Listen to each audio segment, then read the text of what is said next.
Ay lagi ba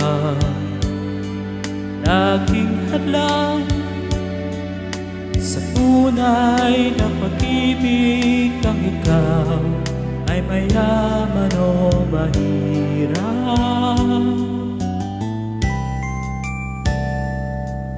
Ang daigdig mo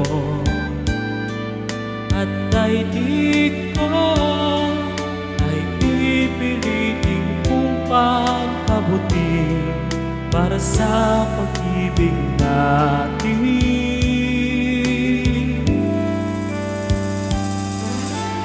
Ang hirap, ang yaman at lahat,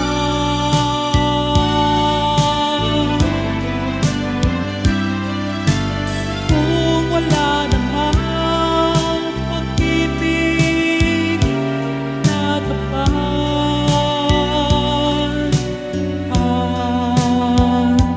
para saan pa ang aking pagsisikap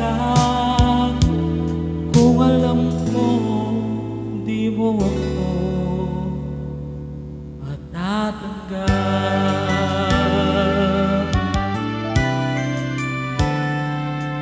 Ang daigdig mo at daigdig ko ay pipilitin kong pagkabuti para sa pag-ibig natin.